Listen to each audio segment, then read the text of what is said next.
સૌરાષ્ટ્ર આ નામ સાંભળતા જ આંખ સામે શું આવે? સંત, શૂરા અને સાવજની ભૂમિ, બરાબર ને? પણ આ એક એવી જગ્યા છે જ્યાં ઇતિહાસ ખાલી લખાયો નથી, એને ગવાયો છે. અહીં તો પથ્થરો પણ કથાઓ કહે છે અને લોકોના શ્વાસમાં ખુમારી વસે છે. તો ચાલો આજે આપણે આ અનોખા વારસાના ઊંડાણમાં એક ડૂબકી મારીએ. જુઓ, આ ખાલી શબ્દો નથી, આ એક આખો અનુભવ છે. જરા આંખો બંધ કરીને કલ્પના તો કરો. મધરાતનો સમય હોય, આકાશમાં ટમટમતા તારા હોય અને એવામાં કોઈ ચારણ પોતાના કંઠમાંથી સદીઓ જૂની ગાથાઓ વહેતી મૂકે. બસ આ જ એ દુનિયા છે જેમાં આજે આપણે સાથે મળીને સફર કરવાના છીએ. પણ સવાલ એ થાય કે આટલું શક્તિશાળી સાહિત્ય રચ્યું કોણે? કોણ હતા આ લોકો? એમની ભાષામાં એવી તે કેવી તાકાત હતી કે સૈનિકોમાં શૌર્ય જાગી ઉઠતું અને રાજાઓને પણ પોતાનો ધર્મ યાદ આવી જતો? ચાલો આ શબ્દોના શૂરવીરોને જરા નજીકથી ઓળખીએ. તો સમજો, ચારણી સાહિત્ય એટલે ખાલી કવિતાઓ નહીં. ના, એ તો સમાજ માટે એક અરીસા જેવું હતું, એક ચોકીદાર જેવું, એક એવી તાકાત જેની ધાર તલવાર કરતાં પણ વધારે હતી અને જે સત્તાની સામે સત્ય બોલતા જરાય ડરતી નહોતી. અને આ કોઈ નાની સૂની વાત નહોતી હો. ચારણોને તો દેવીપુત્ર માનવામાં આવતા, એટલે કે સાક્ષાત સરસ્વતી દેવીના દીકરા. લોકો માનતા કે એમના કંઠમાં દેવીનો વાસ છે અને એટલે જ એમના મોઢેથી નીકળેલો શબ્દ ક્યારેય ખોટો ના પડે. એટલે એ ખાલી કવિ નહોતા, એ તો આખા સમાજના નૈતિક માર્ગદર્શક હતા. હવે ચારણી સાહિત્યની સૌથી મજાની વાત શું હતી ખબર છે? એમાં દરેક ભાવ માટે, દરેક લાગણી માટે એક અલગ જ સ્ટાઇલ હતી.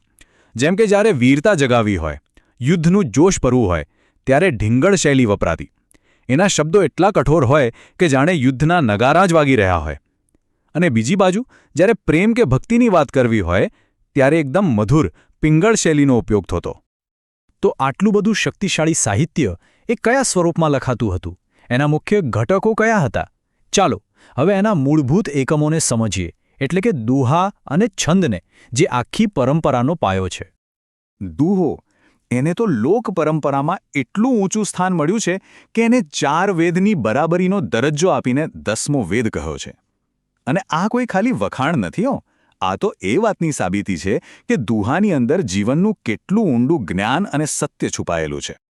દુહાની અસલી તાકાત છે એની સંક્ષિપ્તતામાં. જેને આપણે કહીએ ને કે ગાગરમાં સાગર ભરવો, બસ એ જ. ઓછામાં ઓછા શબ્દોમાં મોટામાં મોટી વાત કહેવાની કળા. વિચારો, ખાલી 2 કે 4 લીટીનો એક દુહો આખી જિંદગીનો સાર કહી દે, અથવા કોઈને દેશ માટે મરી ફીટવા તૈયાર કરી દે. એક ઉદાહરણ જોઈએ. આ દુહો સાંભળો. જનની જણ તો ભક્ત જણ, કાં દાતા કાં શૂર, નહીંતર રહેજે વાંજણી, મત ગુમાવીશ નૂર. મતલબ કે, હે માં, જો દીકરાને જન્મ આપવો હોય તો કાં તો ભક્ત, કાં દાતા કે પછી શૂરવીરને આપજે, નહીંતર વાંજણી રહેજે, પણ તારી કૂખનું તેજ ઓછું ન કરતી. જુઓ, ખાલી 4 જ લીટીમાં એ સમયના સમાજની આખી વિચારધારા આવી ગઈ. તો જો દુહો એ વિચારનો તણખો છે, તો છંદ એ ભાવનાનો પ્રવાહ છે. છંદની જે લયબદ્ધતા છે, એની જે રિધમ છે, એ સાંભળનારને એકદમ મંત્રમુગ્ધ કરી દે. કવિના મનમાં જે પણ ભાવ હોય એ છંદ દ્વારા સીધો સાંભળનારના દિલમાં ઉતરી જાય છે. અને આ કેટલું અદ્ભુત છે ખબર છે? કવિતાનો લય એના વિષય સાથે એટલો બધો ભળી જાય છે. જેમ કે રેણકી છંદ. કહેવાય છે કે એનો લય બિલકુલ કાઠિયાવાડી ઘોડાની ચાલ જેવો છે.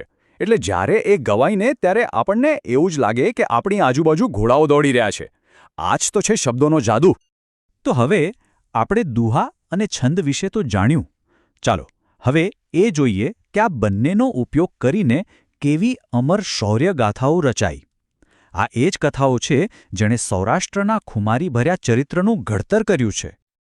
આ શબ્દો છે સિંધમાં ફસાયેલી એક ચારણ દીકરી, જહાલના. એણે આ પત્ર પોતાના માનેલા ભાઈ, જૂનાગઢના રાજા રાણ નવગણને લખ્યો છે. આ ખાલી મદદ માટેની બૂમ નથી. આ તો એક ભાઈના વચન અને એના ધર્મની અગ્નિ પરીક્ષા છે. અને રાણ નવગણે શું કર્યું? પત્ર વાંચતા જ જમવાની થાળીને હડસેલી દીધી. એક ક્ષણ પણ વિચાર્યા વગર સેલાને તૈયાર કરીને અને સેંકડો માઇલ દૂર એ કપરા કચ્છના રણને પાર કરીને પોતાની માનેલી બહેનને બચાવવા પહોંચી ગયા. આ ખાલી એક જવાબ નહોતો, આ તો વચનપાલનનું જીવંત ઉદાહરણ હતું. આવી ગાથાઓ આપણને બસ એક જ વાત શીખવે છે કે એ સમયમાં આપેલું વચન અને નિભાવેલો સંબંધ એ પોતાના જીવ કરતાં પણ વધારે વહાલા હતા. અને સાચું કહું તો આ જ સૌરાષ્ટ્રની અસલી ખુમારી છે. અને આ ખુમારીની સૌથી ખાસ વાત શું હતી ખબર છે? કે એની કદર દુશ્મનો પણ કરતા. એક કિસ્સો છે જોગીદાસ ખુમાણનો. એમના માટે આ શબ્દો એમના દુશ્મન ભાવનગરના મહારાજા વજયસંઘજીએ કહ્યા હતા. એનો મતલબ શું થાય? કે જેની એક બૂમથી ધરતી ધ્રુજી ઉઠતી એ કોઈ સામાન્ય માણસ નહોતો, એ તો સાક્ષાત વીરતાનો અવતાર હતો. જરા વિચારો તો, કેવી સંસ્કૃતિ હશે જ્યાં દુશ્મનો પણ એકબીજાની બહાદુરીને આમ સલામ કરતા. વર્ષ હતું 1591. સૌરાષ્ટ્રના ઇતિહાસનું એક એવું પાનું જે લોહીથી લખાયેલું છે. આ વર્ષે થયું હતું ભૂચર મોરીનું મહાયુદ્ધ. અને આ યુદ્ધ જે સૌરાષ્ટ્રના પાનીપત તરીકે પણ ઓળખાય છે, એ કોઈ જમીન, કોઈ સત્તા કે કોઈ ખજાના માટે નહોતું લડાયું. ના, એ લડાયું હતું ફક્ત એક સિદ્ધાંત માટે, આશ્રયધર્મ, એટલે કે શરણે આવેલાની રક્ષા કરવી. જામનગરના રાજાએ એક શરણાગતને આશરો આપેલો અને એ એક વચનને નિભાવવા માટે એમણે આખી મુગલ સલ્તનત સામે બાથ ભીડી લીધી. હજારો સૈનિકો શહીદ થયા, પણ શરણે આવેલાને પાછો સોંપ્યો નહીં. તો હવે મનમાં એવો સવાલ થાય કે શું આ બધી વાતો, આ ખુમારી, આ વચનપાલન, શું આ બધું ખાલી ઇતિહાસના પાનામાં જ રહી ગયું છે? તો જવાબ છે ના, બિલકુલ નહીં. ચાલો જોઈએ કે આ વારસો આજે પણ આપણા વચ્ચે કઈ રીતે શ્વાસ લઈ રહ્યો છે.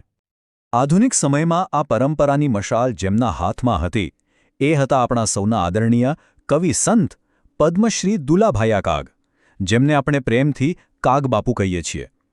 એમણે ચારણી સાહિત્યના મૂળને તો સાચવી રાખ્યું, પણ સાથે સાથે એમાં નવા જમાનાના વિચારોનું સિંચન પણ કર્યું. કાગબાપુએ ખાલી શૂરવીરોની ગાથાઓ જ નથી ગઈ, એમણે તો ભક્તિ અને સમાજ સુધારના એવા ગીતો લખ્યા જે આજે પણ લોકોના હૈયે વસેલા છે. આ ભજનની પંક્તિઓ જ જુઓ. પગ મને ધોવા દ્યો રઘુરાય. આ બતાવે છે કે એમણે પરંપરાગત શૈલીમાં રહીને પણ માનવીય સંવેદનાઓ અને આધ્યાત્મિકતાને કેટલી સુંદર રીતે રજૂ કરી. અને આજે આ વારસો ક્યાં જીવંત છે? એ જીવે છે ડાયરામાં. ડાયરો એટલે ખાલી ગીત સંગીતનો કાર્યક્રમ નહીં, એ તો સંસ્કૃતિની એક જીવતી જાગતી પાઠશાળા છે. એક એવી જગ્યા જ્યાં નવી પેઢી પોતાના વારસા સાથે, પોતાના મૂળિયા સાથે જોડાય છે, જ્યાં દાન, બહાદુરી અને સત્ય જેવા મૂલ્યોની વાતો થાય છે અને લોકો એના જીવનમાં ઉતારે પણ છે. તો અંતમાં એક સવાલ આપણી જાતને પૂછવા જેવો છે: શું આ બધી શૌર્યની, વચન પાળવાની અને બલિદાનની વાતો, શું એ ફક્ત જૂના જમાનાની વાર્તાઓ છે, કે પછી આજના આ દોડધામવાળા યુગમાં પણ એ આપણને સાચો રસ્તો બતાવવાની તાકાત રાખે છે? આનો જવાબ કદાચ બીજે ક્યાંય નહીં, પણ આ મહાન પરંપરાના ઊંડાણમાં જ છુપાયેલો છે.